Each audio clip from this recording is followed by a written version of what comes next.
What's up, everybody? Welcome back to my channel. It's another Wednesday and I'm super excited to be here to share with you another video. If it's your first time here, welcome. Make yourself comfortable, grab a drink and press the subscribe button. We're all friends here and we want you to feel welcome. If you're part of the weekly gang, the notification squad, the VIP, welcome. We have been waiting for you this whole time. Now that you're here, we can get started. Now this week I'm going to be doing a story time video. Now when I was in high school, I told myself, I was like, girl, you have to get your life together. So I decided to go for some extra lessons during the first term holiday. So I went for holiday lessons at a school called Bonda in Nyanga, Zimbabwe. I chose Bonda because, it was well known for its academic prowess. And I thought to myself, what, if the kids are doing well, probably the teachers are doing something right? So I took my little bags, I packed them up, and then I went to Bonda. When I got to Bonda, I was assigned a room.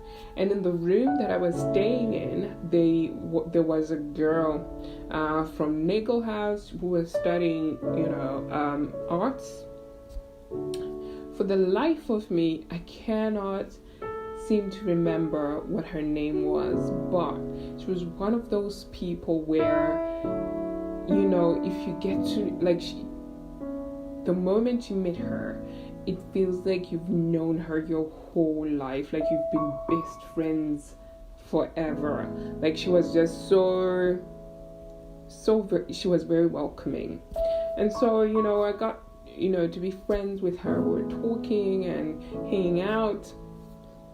And one day she told me a very interesting story. She was very passionate about literature and about storytelling and about, her divinity. She was studying divinity as well.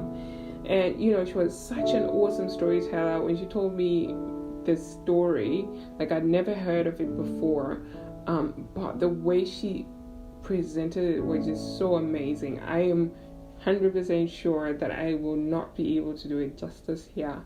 But the story she told me was about a man called Hosea. Now, Hosea was a prophet in the Bible, and he was told by God to go and marry a woman called Gomer. Gomer was a beautiful woman, and she was the daughter of a man called Diblaim. Now, there was, by all standards, Gomer, as I said, was beautiful. But the problem with Gomer was that she was a prostitute. And so Hosea married Gomer, knowing fully well that Gomer was a prostitute and there was a chance that she would be unfaithful to him. And so, they got married and everything. They had their first child, they had their second child, they had their third child. Now, the Bible doesn't specifically say that that Gomer wasn't faithful during that time they were having their children, but the names of the children of Gomer just speak to unfaithfulness. Like one of them was called Loruhamah, and another one had a name that meant, you have prostituted yourself. And so, I suspect that Gomer wasn't faithful. But Hosea, being the good man that he is, stayed with his wife, Gomer.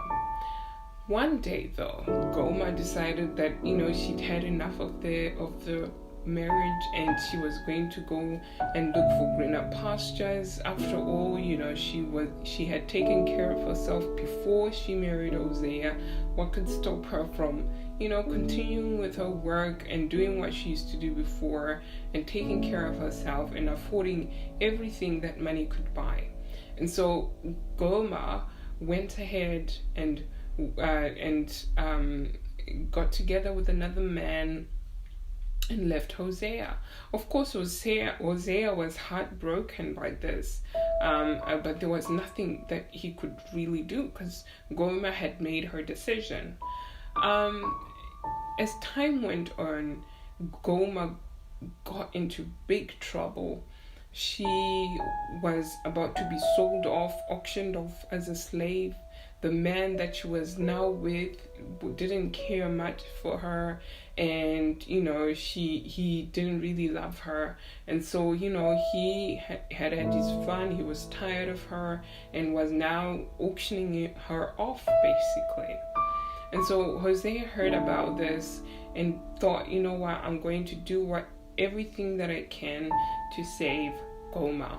And so on the day of the auction, Hosea shows up and they're auctioning Gomer off for a very low price. Maybe in her time she probably was being sold at $2.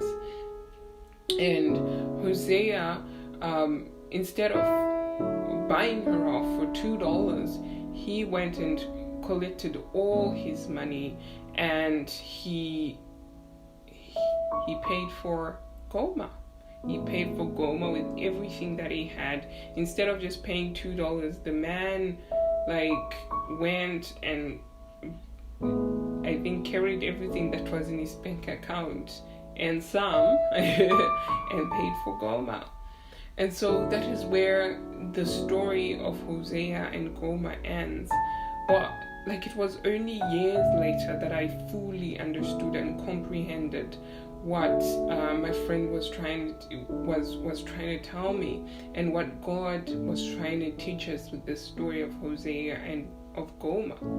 It was that God loved us so much so that he was willing to give everything that he had by sending his son Jesus Christ to die on the cross for us so that we could be free, so that everything that shackled us, the things that enslaved us, we could be freed from. Not only that, he loved us with a reckless kind of love. I love that song that says, "Oh, the everlasting reckless love of God." Not reckless in an uncaring or irresponsible sense, but reckless in the sense that knowing fully well the consequences of loving a people that would consistently be unfaithful to him. He loved us intensely anyway. He pursued us intensely anyway. He had mercy on us anyway. And so that story of Hosea is a story that I go back to quite often because, as a human, I make mistakes, I fall, I do wrong. But then with the story of Hosea, it always reminds me that even though I may fall short sometimes, even though I may not do well sometimes, God loves me with an everlasting love. God loves me with everything that he has.